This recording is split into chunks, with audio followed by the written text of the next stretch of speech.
Yo lo mantengo 2 o 3 segundos, Jenny, pero no cambie de color esto.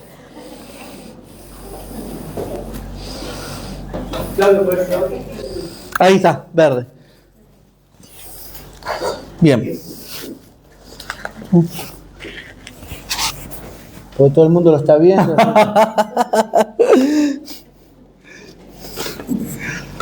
Muy bien. Amados, acompáñenme al libro de Lucas.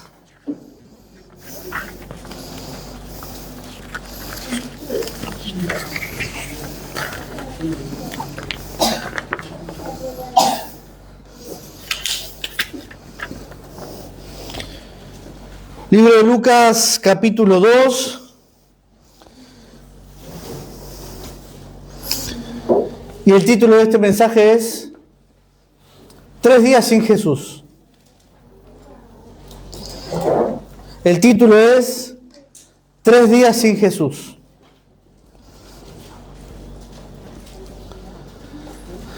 De toda la infancia de Jesús, sabemos algunas pocas cosas. Sabemos cómo nació, que estuvo en un pesebre. Sabemos lo de los pastores del campo y los ángeles que se aparecieron. Sabemos acerca de su circuncisión, la presentación en el templo, la visita de los magos, la huida a Egipto y el regreso a Nazaret. Pero después, silencio.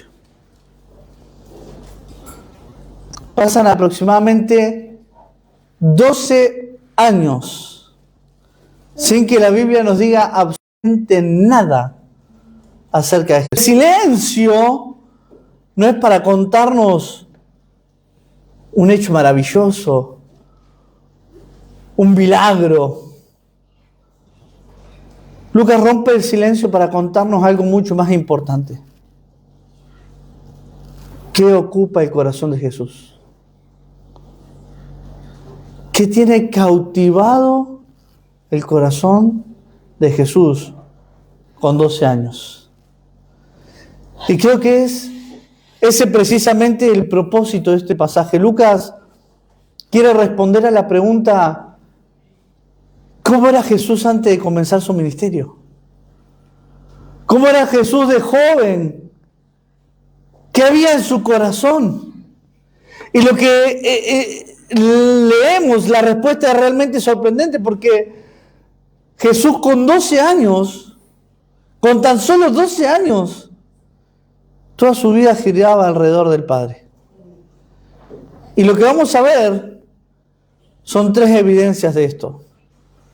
3 evidencias de que la vida de Jesús giraba alrededor del Padre. Amado Dios, Padre Santo, te necesito.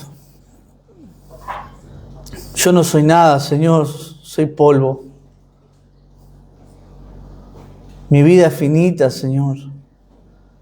Tú eres el eterno, el poderoso, el que ama a la iglesia, Señor. El que conociéndonos en profundidad, así todo, nos ama. Padre, por eso quiero pedirte que me tomes en tus brazos, Señor, y que hables tú. Glorifica tu palabra, Señor. En el nombre de Cristo Jesús. Amén. Lucas, capítulo 2. Muchas gracias. Versículo 41. Vamos a leer tan solo primero algunos versículos, después vamos a ir leyendo el resto. Iban sus padres todos los años a Jerusalén en la fiesta de la Pascua. Repito, Lucas 2, 41. Iban sus padres todos los años a Jerusalén en la fiesta de la Pascua.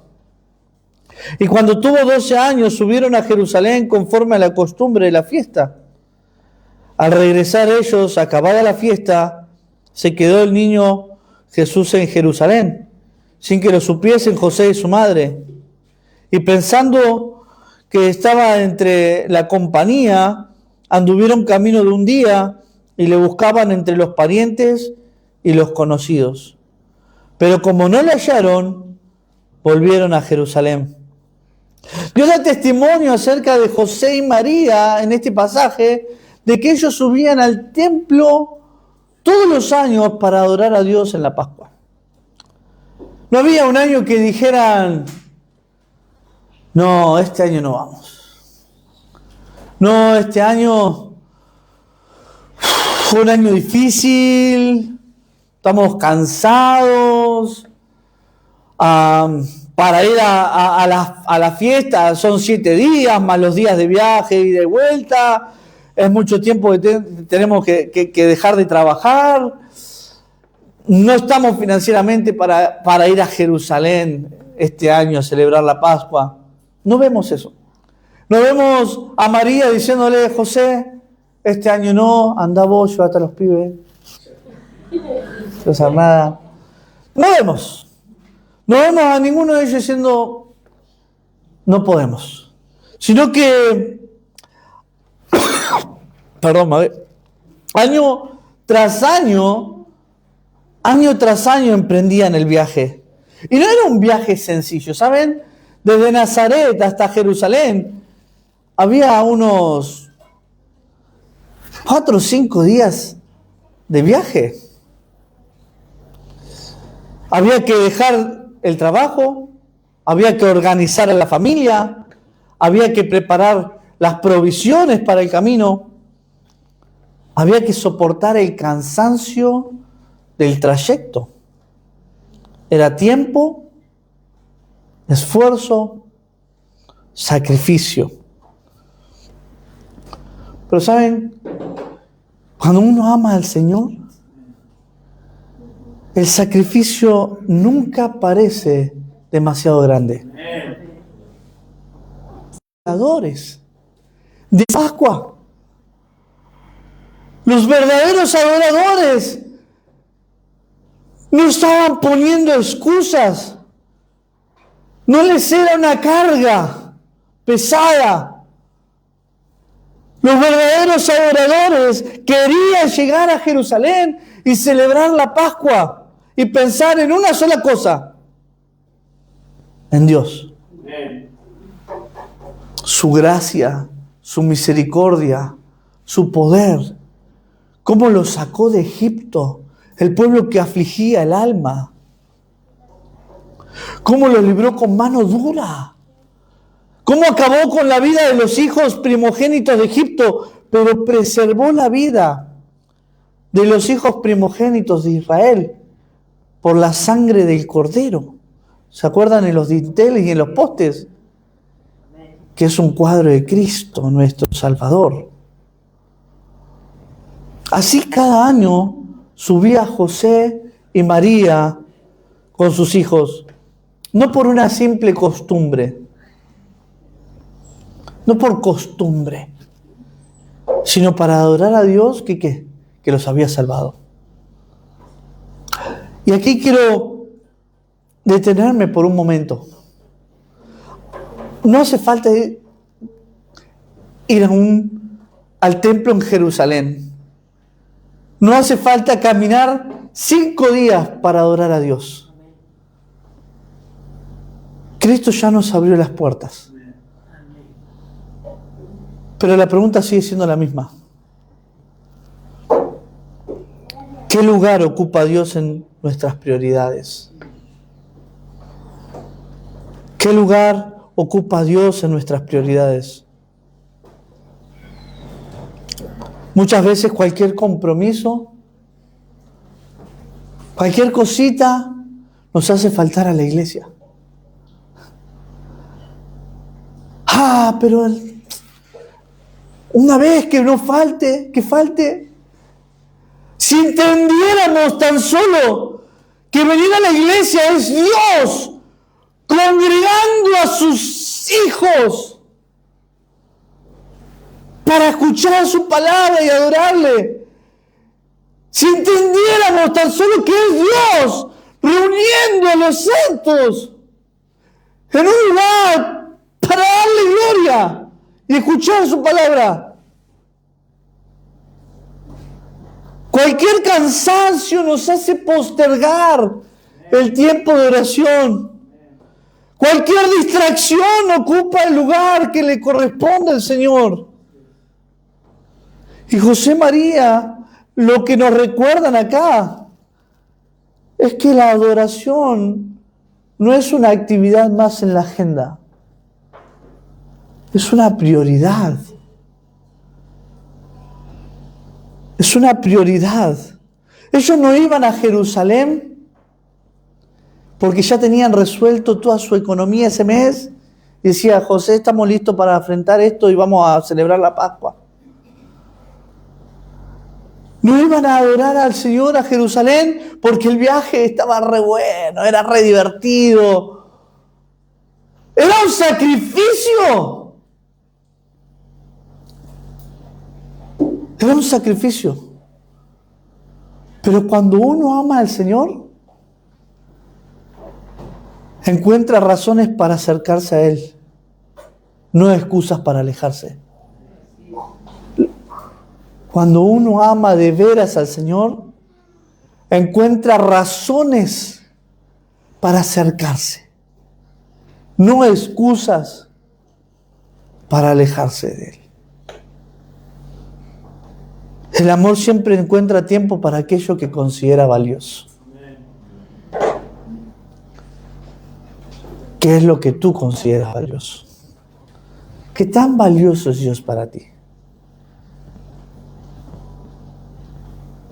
¿Qué lugar ocupa Dios en tus prioridades? No sé si lo dije, creo que me olvidé. El punto número 1, después de leer el capítulo, quise decir el punto número 1 es: Jesús prioriza las cosas de su Padre. Es la primera evidencia. Jesús prioriza las cosas de su Padre. Prioridad. Ahora, permítanme volver al relato. Era la Pascua como tantas otras. José y María habían hecho lo que hacían todos los años: ir a Jerusalén, adorar a Dios y celebrar la Pascua. Una vez celebrada, terminada toda la celebración y la ceremonia, emprenden el viaje de regreso a casa con toda la caravana. Todo parecía normal, todo parecía marchar como siempre. Pero al finalizar el primer trayecto, al finalizar la primera jornada, sucedió algo impensado. Jesús no estaba con ellos. Habían llegado al lugar donde la caravana se detenía para descansar. Era una de las tantas paradas que iban a tener. Entonces ahí José y María comienzan a buscar a Jesús entre su familia, amigos. Jesús, ¿está con vos? No está acá. Jesús, ¿dónde está? Pero Jesús no aparecía. ¿Pueden imaginar ese momento?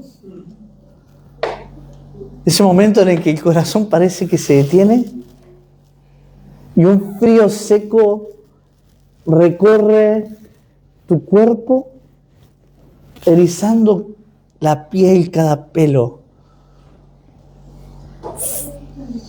Los pensamientos se apoderan, el temor se apodera. Están a un día de camino de Jerusalén, a un día de viaje, y Jesús no está con ellos. ¿Dónde está Jesús? Uno se pregunta, ¿cómo puede ser que se haya perdido? ¿Qué padres tan irresponsables? ¿Cómo no se dieron cuenta que Jesús no estaba ahí? Pero no le vamos a caer con el hacha a José y María. Yo sé que el primer pensamiento es caerle así a José y María. Pero ¿saben? En este evento aquí mencionado, Jesús tenía 12 años. Y este no es un dato irrelevante, un detalle simplemente de color.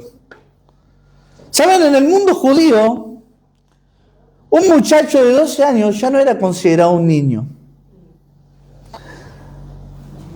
Un muchacho de 12 años estaba entrando en la etapa en la que comenzaba a asumir responsabilidades de un adulto en cuanto a la ley. Los judíos celebran lo que se llama el Bar Mitzvah. ¿Saben qué es eso? Es la ceremonia que marca esa transición en la que el joven pasa a ser responsable delante de la ley de Dios. 12 años. Ah, mi mamá no me lleva al templo. No, ya sos responsable. Por eso era completamente normal que un muchacho de 12 años en la caravana no viajara con sus padres, viajara con los familiares o con los amigos. José seguramente pudo haber pensado, bueno, Jesús va con la madre, adelante con los niños porque es su último año. María pudo haber pensado, bueno, José va con los hombres porque cumplió 12 años y ya quiere estar con los hombres. Es por esta razón que recién terminado el primer trayecto, que cuando van a descansar, José y María comienzan a buscarlos y descubren que no está. Y al darse cuenta que Jesús no está, no tienen otra opción que volver a Jerusalén. Ahora imaginen ese viaje de regreso. Ese camino que habían recorrido con gozo, cantando canciones a Jehová, en caravana, ahora con pasos ligeros y un corazón lleno de angustia. Imagino que cada kilómetro habrá parecido eterno. Cada paso con la pregunta angustiante, ¿dónde está Jesús? Pasa un día. Pasan 2 días. Y el corazón se sigue llenando de angustia. 3 días. 3 días sin saber dónde estaba Jesús. ¿Se imaginan, padres? Pero mientras ellos buscaban desesperadamente a Jesús en Jerusalén, Jesús no estaba perdido. Jesús estaba en el lugar donde debía estar. Fíjense el versículo 46, dice, y aconteció que 3 días después le hallaron en el templo, sentado en medio de los doctores de la ley, oyéndoles y preguntándoles. Jesús no estaba en la caravana, Jesús no estaba con los amigos, jugando, saltando, ni siquiera estaba con los padres. ¿Dónde estaba Jesús? En el templo. Sentado en medio de los doctores de la ley. ¿Saben qué es los doctores? Los maestros de la palabra. Dice, haciéndoles preguntas y escuchándolos. Para Jesús, por encima de la diversión, por encima de las ganas de jugar, por encima del profundo amor que sentía por sus padres, la prioridad eran las cosas de Dios. La prioridad eran las cosas del Señor. Vuelvo a preguntarte, amigo, amiga, ¿qué lugar ocupa Dios en tus prioridades? Trabajo, diversión, hobby, estudios, placeres. ¿Cuál es tu prioridad? Porque tarde o temprano nuestras prioridades van a mostrar aquello que más amamos. Quiero preguntarte, si le preguntáramos a las personas más cercanas a vos y le dijera, ¿cuál pensás que es la prioridad de él o de ella? ¿Qué creen que dirían? Si le preguntara a esa persona cercana, si no lo encuentro en casa, ¿dónde lo encuentro? Ojalá. Y si le preguntara, ¿qué es lo que más ama esa persona? ¿Qué dirían? ¿Qué es lo que más amas? A su padre, Jehová. Ojalá. Amigos, Dios nunca ocupará el lugar que le corresponde mientras Él siga siendo una prioridad entre muchas prioridades. Jesús nos está mostrando con apenas 12 años que el Padre merece el primer lugar. Incluso por encima de los afectos más profundos. Dios merece el primer lugar por encima de los afectos más profundos. Si no es que la familia no sea importante, hermanos, gloria a Dios por la familia, gracias Señor y bendito sea por proveer la familia. Es una bendición del Señor. Pero cuando las prioridades entran en tensión,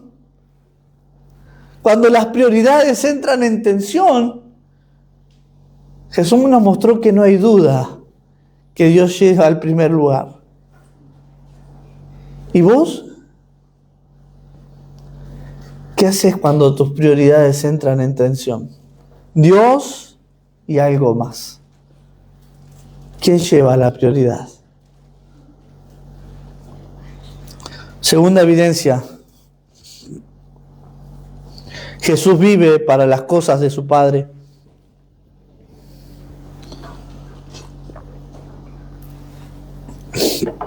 Jesús vive para las cosas de su Padre. Volvemos a leer el versículo 46. Dice, y aconteció que 3 días después le hallaron en el templo, sentado en medio de los doctores de la ley, oyéndoles y preguntándoles. Y todos los que le oían se maravillaban de su inteligencia y de sus respuestas. Cuando le vieron, se sorprendieron y le dijo su madre, hijo, ¿por qué nos has hecho así? He aquí, tu padre y yo te hemos buscado con angustia. Entonces él les dijo, ¿por qué me buscabais? ¿No sabías que en los negocios de mi padre me es necesario estar? Mas ellos no entendieron las palabras que les habló. José y María, 3 días de una búsqueda intensa, incesante de Jesús, y por fin lo encuentran. ¿Dónde está? En el templo. Allí, Jesús y una ronda de doctores de la ley, maestros de la palabra, escuchándolos, haciéndoles preguntas, y evidentemente Jesús hasta citaba textos bíblicos y daba su interpretación, porque dice que los doctores de la ley se maravillaban de su inteligencia y sus respuestas. Pero mientras los doctores estaban wow, había una persona que no estaba wow. 2. Pero una sobresale. Una muestra que no estaba ¡ah, qué maravilla! María. Mientras los doctores sorprendidos, María ve a Jesús, atraviesa aquel círculo de doctores de la ley, maestros, toma a su hijo y le dice, hijo, ¿por qué nos has hecho así? He aquí, tu padre y yo te hemos buscado con angustia. ¿Notan cómo estaba María? La Biblia dice que estaba angustiada y no nos dice más, pero yo al leer el texto no me quiero sobrepasar, pero noto un poco de molestia, ¿no? De enojo.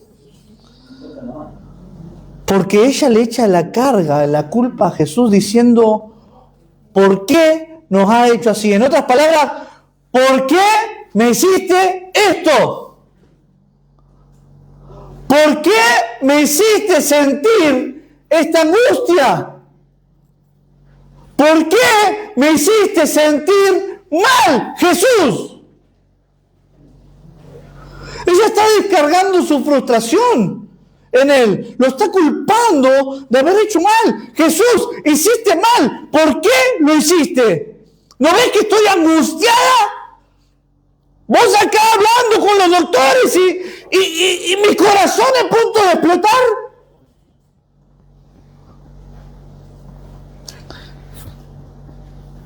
Tampoco le quiero caer con un hacha a María, entendámosla.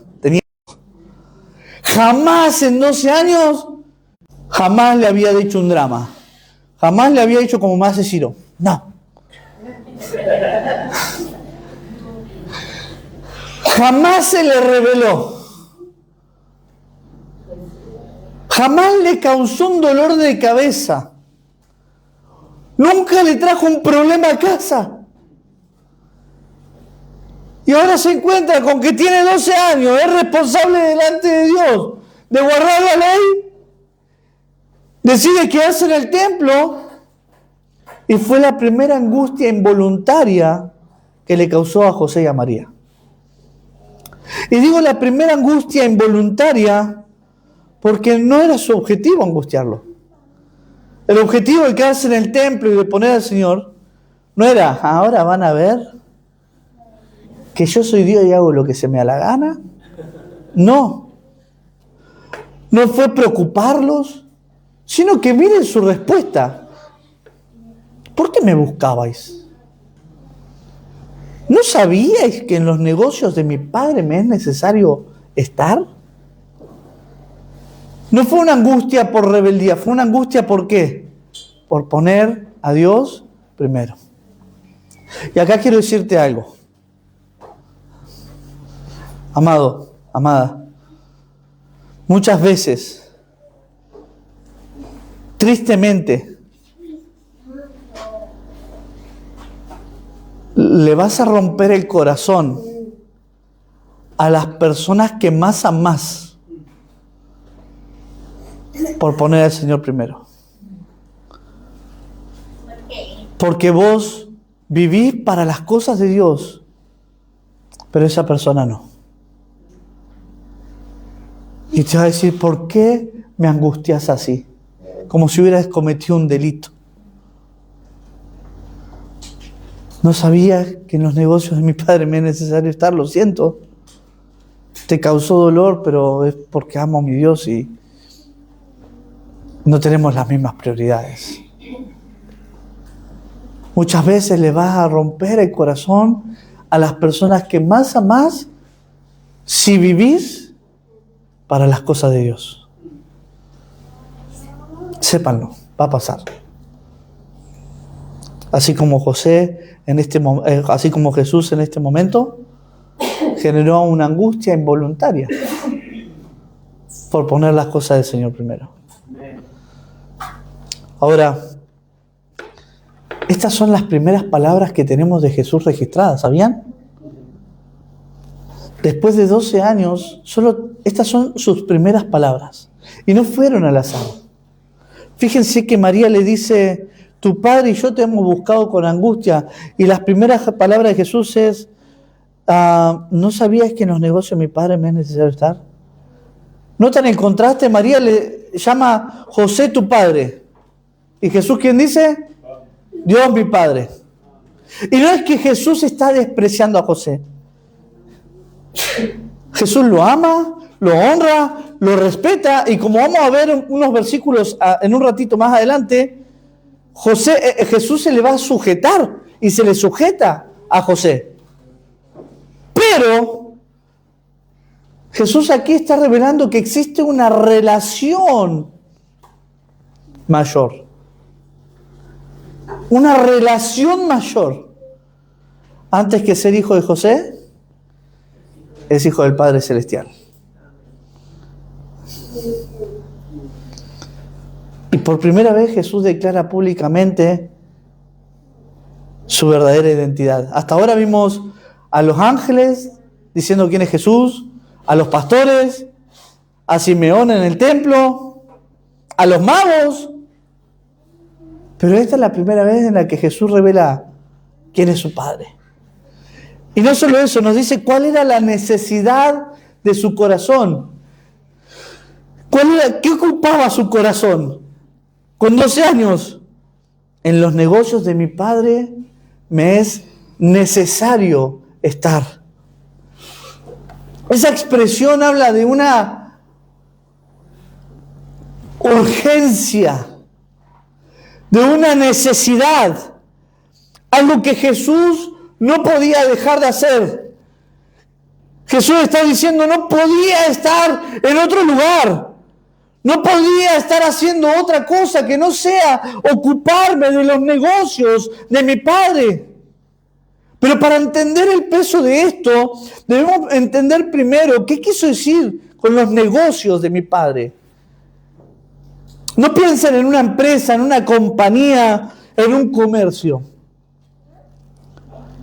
Jesús está hablando de las cosas que pertenecen a Dios. El reino de los cielos. Los asuntos del reino de Dios. En otras palabras, Jesús está diciendo, debo ocuparme de aquello que para mi Padre es importante. Debo vivir para aquello que mi Padre ama. Jesús no podía permanecer ajeno. No podía ignorar aquello que para Dios, el Padre, es importante. Con apenas 12 años, Jesús ya sabía su identidad, Hijo de Dios. Ya sabía lo que debía hacer, ocuparse de los negocios del Padre. Con 12 años comenzó a asumir su responsabilidad. Nadie tuvo que decirle, Jesús, anda al templo. Jesús, anda a orar. Jesús, anda a leer las Escrituras. Nadie tuvo que insistirle para que se ocupara en los asuntos del Padre. Su corazón estaba ahí. Y creo que esta es la diferencia entre un religioso y un corazón transformado. Amén. ¿Saben? El corazón religioso se ocupa de las cosas del Padre porque debe hacerlas. Porque si no, el pastor me va a decir algo. El corazón transformado se ocupa de las cosas del Padre porque tiene la necesidad.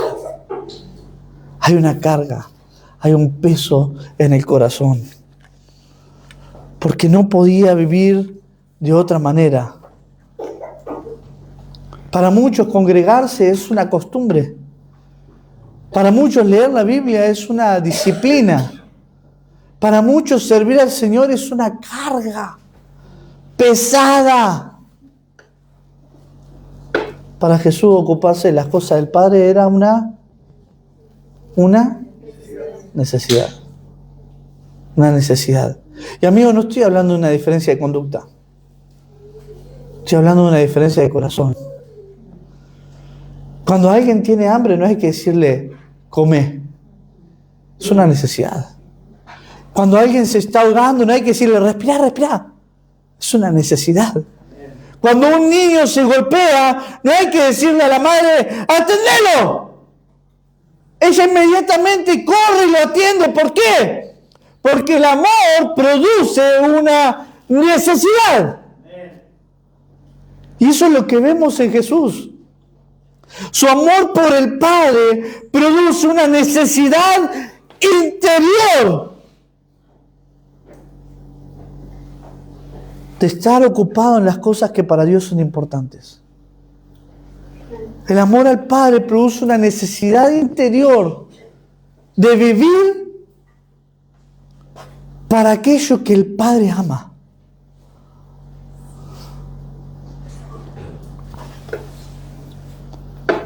Qué diferente es muchas veces esto de nuestra realidad.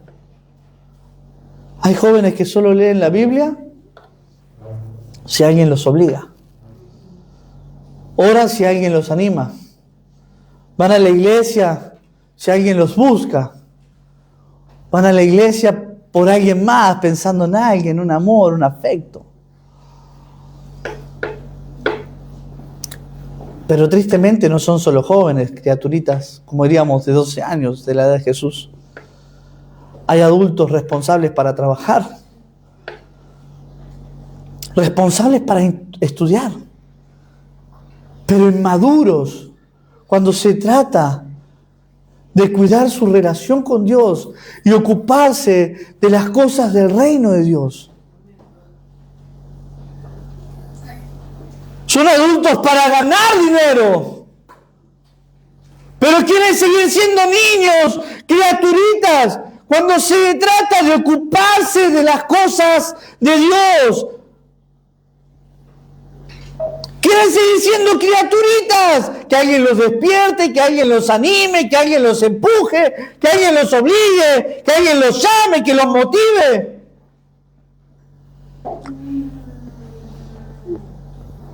Pero llega un momento en la vida en que cada creyente debe asumir personalmente la responsabilidad de buscar al Señor.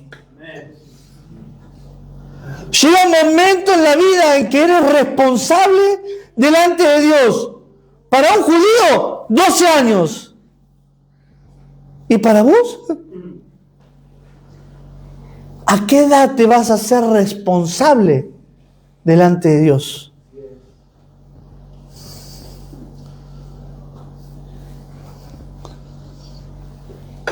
El problema de muchos creyentes no es que no saben cuáles son las cosas del reino de Dios. El problema es que no sienten la necesidad. No sienten el peso en el corazón de ocuparse de ellas.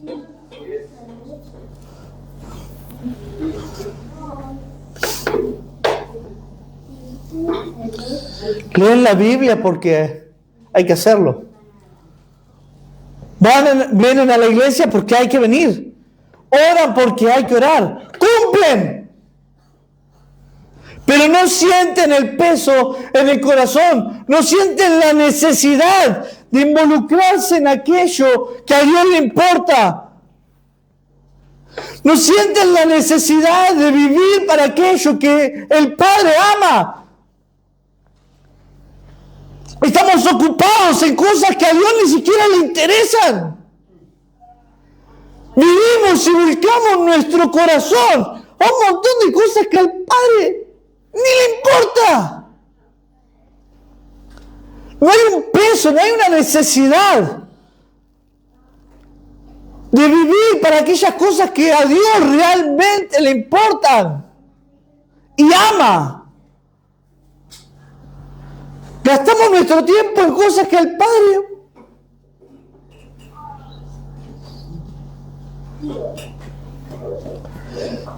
no sentimos en el corazón lo que sentía Jesús. Me es necesario. O esa urgencia que dice Pablo, ¡ay de mí si no anunciar el Evangelio! O lo que experimentó Jeremías cuando dijo, no hablaré más de Dios y me olvidaré de su nombre, porque estaba sufriendo por predicar. ¿Y saben qué es lo que experimentó? Dice, pero había en mi corazón como un fuego ardiente metido en mis huesos. Y dice, traté de sufrirlo, pero no pude soportarlo. Amén. Amén. No es solo el pastor el que tiene un llamado. El Señor llama y pone una carga en el corazón. Pero la pone en cada creyente de hacer su voluntad. ¿Qué pasa? Que es una obligación y no una necesidad. Es como comer. Si no hago la voluntad, siento que muero. Si no me intereso, si no me ocupo, si no estoy involucrado en los asuntos del reino de Dios, siento que muero, siento que pierdo el propósito, siento que todo lo que hago no vale absolutamente nada, que estoy perdiendo mi vida. Es una necesidad. Deberías sentir que no vale la pena hacer absolutamente nada si no estás involucrado en los asuntos del Padre.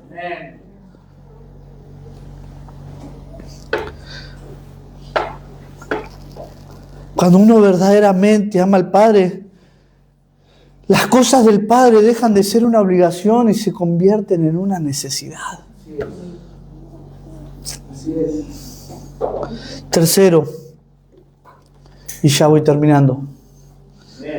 Bueno. Pensé que había amén antes, no, ahora.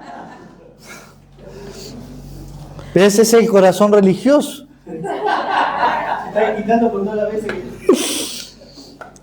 Tercero, Jesús se somete al Padre. Versículos 50 al 52. Mas ellos no entendieron las palabras que les habló.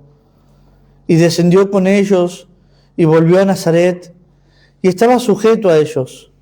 Y su madre guardaba todas estas cosas en su corazón.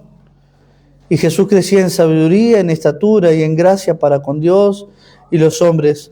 Jesús acaba de declarar que Dios es su Padre. Acaba de decir que le es necesario ocuparse en las cosas de su Padre.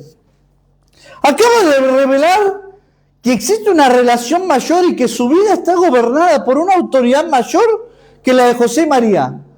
O sea, uno espera que diga, bueno, a partir de los 12 años, Jesús hizo la suya, ¿no? Pero Lucas nos sorprende y nos dice en el versículo 51, y descendió con ellos y volvió a Nazaret. ¿Y qué? ¿Y qué, iglesia? Bueno, hay un par que están despiertos, eso es algo. Eso es algo. Y estaba sujeto a ellos. El mismo Jesús que acaba de afirmar la autoridad de Dios por sobre la de José María, ahora se sujeta a sus padres terrenales.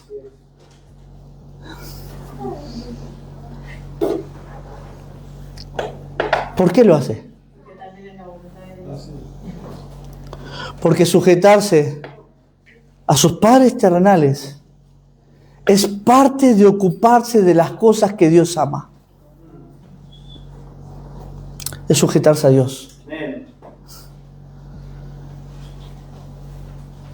Quien realmente se somete a Dios aprende a someterse a las autoridades de su vida. Amado, si querés ocuparte de las cosas que a Dios le importa, ¿sabes?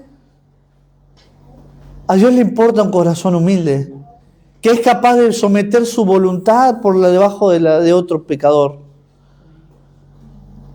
¿Querés sujetarte a Dios? Hijos, sujétense a sus padres. Pero está viejo, no entiende nada. Poné tu voluntad debajo de papá. Esposas.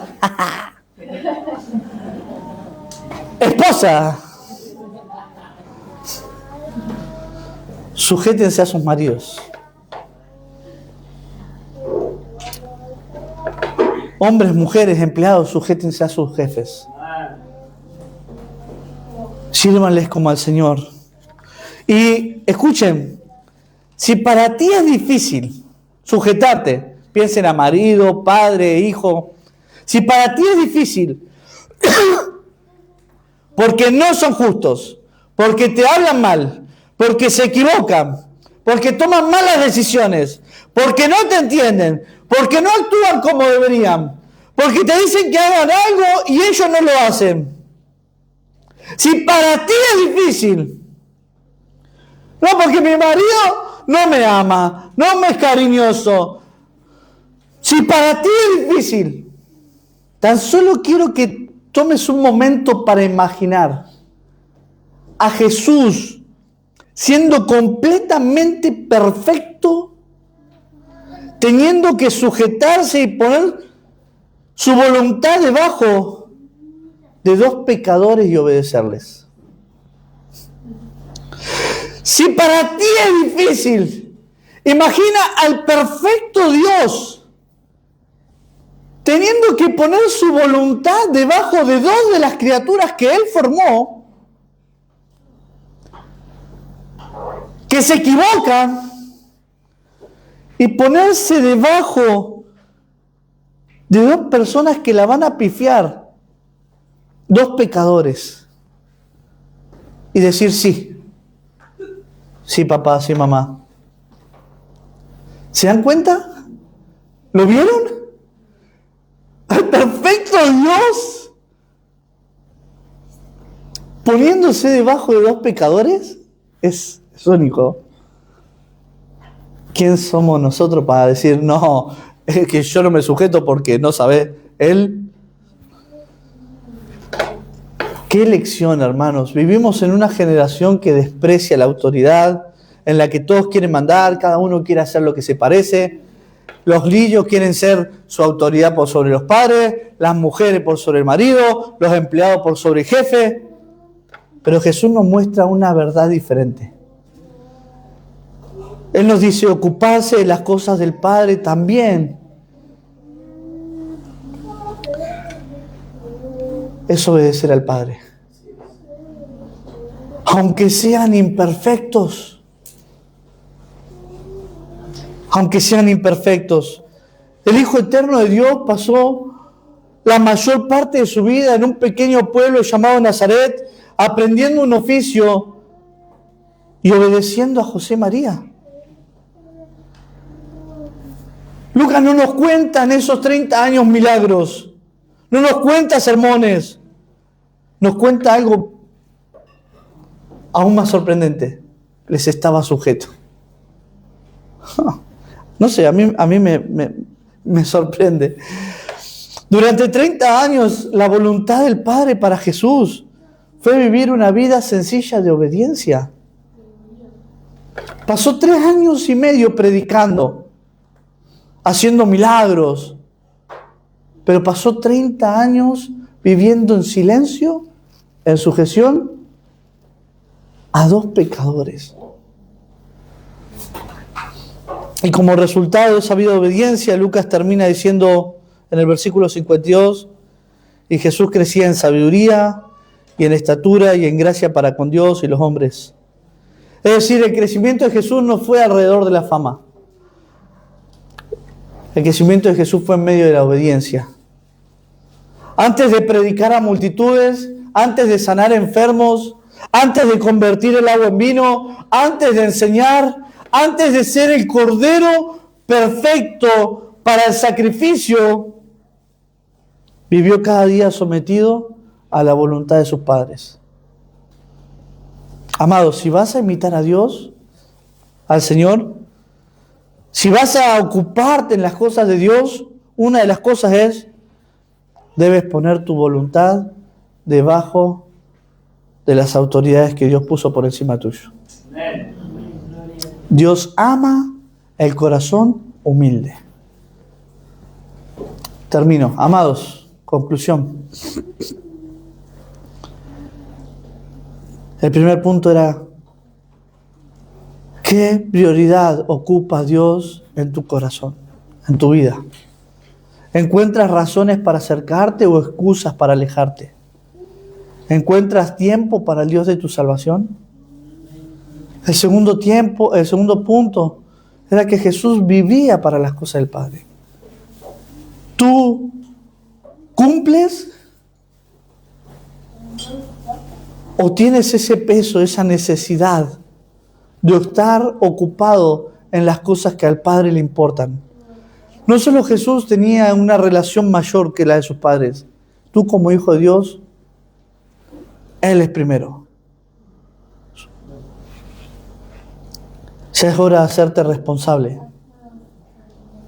Ya es hora de hacerte responsable y ocuparte de los negocios del Padre. ¿Te sujetas a las autoridades que Él puso? Es parte de ocuparte de las cosas que Dios ama. Amado Dios, Padre Santo, gracias por tu palabra.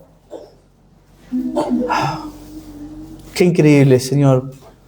Me resulta maravillosa cada vez que la leo, Señor, y cada vez que tú me hablas al corazón. Gracias, Señor mío.